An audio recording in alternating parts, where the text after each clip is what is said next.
अरे अरे बहू, ये क्या कर दी? ये पतला वाला पॉटी अच्छे दामों में नहीं बिकता है। इसे मत क्या कर, वो मोटा वाला कर, उसमें ज्यादा दाम मिलते हैं। अरे माँ जी, स्टॉक खत्म हो गया और नहीं हो पा रही है। अब नहीं होगा, बाकी कल करूँगी। अरे बहू, इसीलिए तो कहती हूँ ज्यादा ज्यादा खाया कर, तब न ज्यादा ज्यादा पॉटी करेगी, तब तो बाजार में जाके अच्छे दामों में बिकेंगे। चल जा, अभी मैं इतने को समेट लेती हूँ और पैकेट बना के लेके जाती हूँ दुकान में बेचने के लिए। फिर काजल के साथ शांति देवी काजल के द्वारा किए गए पॉटी को एक एक पैकेट में डालती है। बड़ी महकदार सॉस है, महक रहेगी तभी तो अच्छे दाम मिलेंगे, इसके अच्छे मिलेंगे दाम। देखते ही देखते शांति देवी सारे सॉस को एक एक पैकेट में डाल लेती है। अब जल्दी लेके जाती हूँ, कस्टमर दुकान के बाहर इंतजार कर रहे होंगे सॉस खरीदने के लिए।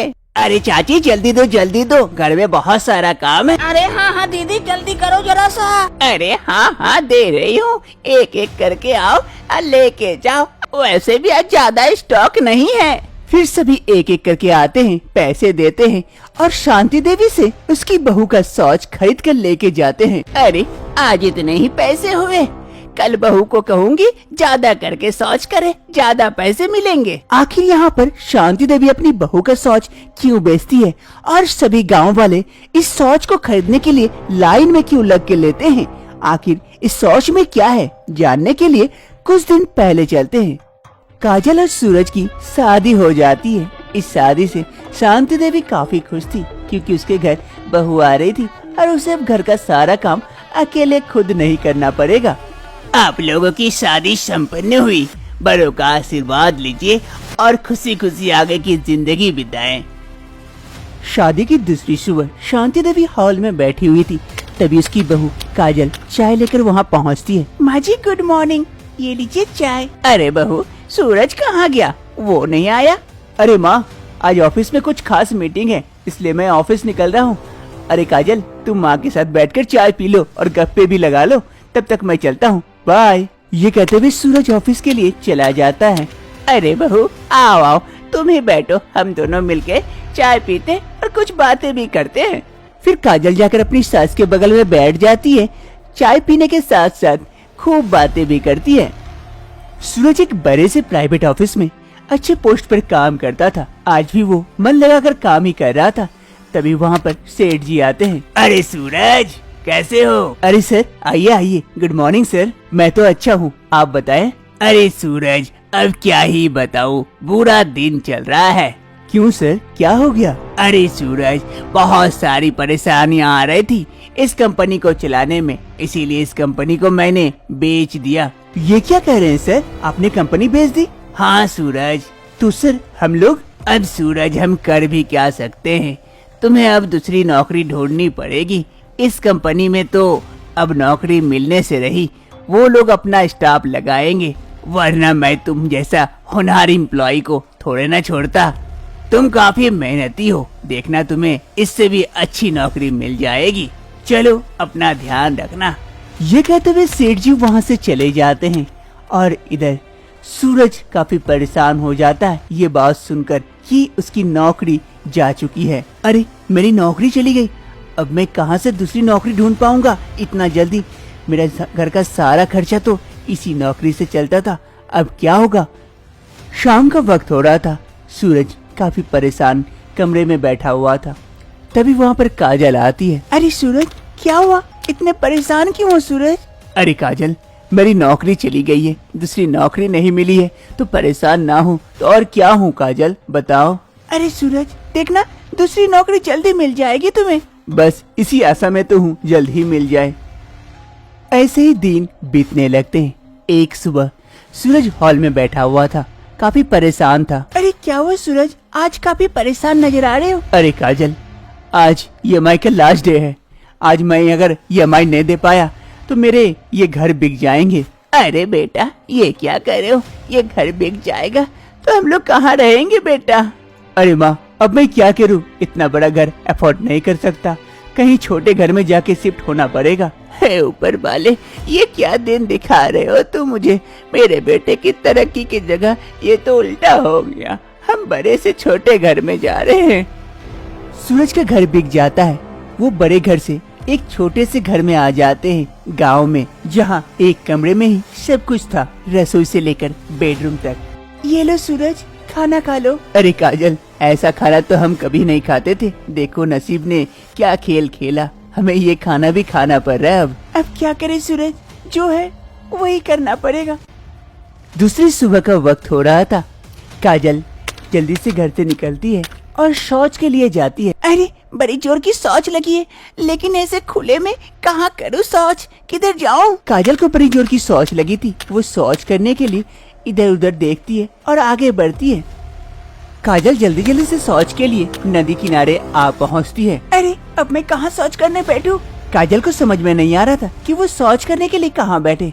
तभी उसे कुछ सूखे पौधे नजर आते हैं। अरे ये पौधे सूख गए हैं, देखो नदी का पानी है तब भी ये सूख गए हैं। इसे खाद क्या हो सकता है, मैं खाद डाल देती हूँ। फिर काजल जाकर उन सूखे पौधों पर शौच कर देती है।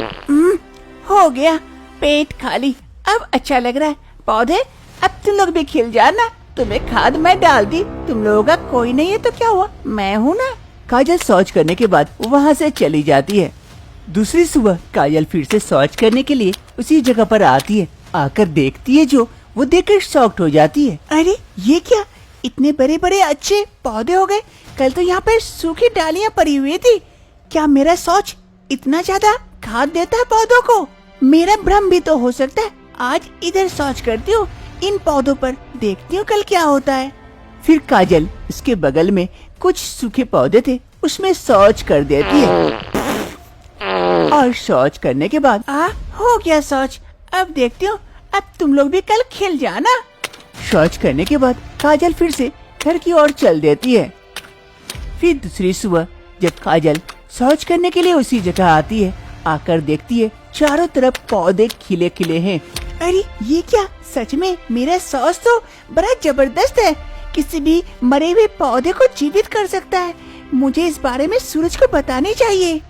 सूरज कमरे में बैठा हुआ था, उसकी माँ खाना बना रही थी। तभी काजल दौड़े दौड़े वहाँ पहुँचती और सूरज को सारी बातें बताती है। अरे काजल, ऐसा हो सकता है भला? तुम भी क्या पागल जैसी बातें कर रही हो? अरे सूरज, मैं सच कह रही हूँ, झूठ नहीं बोल रही हूँ। अगर विश्वास नहीं होता है तो आजमा के देख लो। चलो ये भी आजमा लेते हैं, चलो बाहर चलो। फिर सूरज काजल को लेकर घर से बाहर निकलता है। सूरज और काजल दोनों घर से बाहर आ जाते हैं। सूरज इधर उधर देखता है, तभी अचानक से उसकी नजर एक गमले पर रखे मरे हुए पौधों पर पड़ती है। अरे हाँ देखो, ये पौधे मर चुके हैं, अब ये जीवित नहीं हो सकते। अब तुम अपना कारनामा इन पौधों पर करके दिखाओ तो मैं मानूं। ठीक है, मैं दिखाती हूँ। कल अगर ये पौधे जीवित हो गए तब तो मान लोगे ना? हाँ हाँ जरूर मानूंगा। फिर काजल जाती है, उन गमलों पर शौच करती है।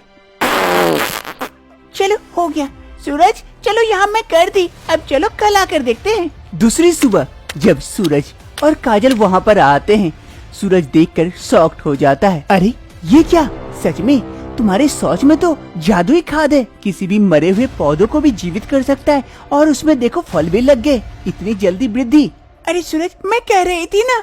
अरे काजल, हम तो बिजनेस कर सकते हैं तुम्हारी शौच को बेचकर। अरे सूरज, चीची चीची, मेरी शौच कौन खरीदेगा? ची। अरे काजल, तुम नहीं जानती, इंसान को जब जरूरत पड़ता है तो वो कुछ भी कर सकते हैं, तुम्हारे शौच भी खरीद सकते हैं। अब दूसरी रोज से काजल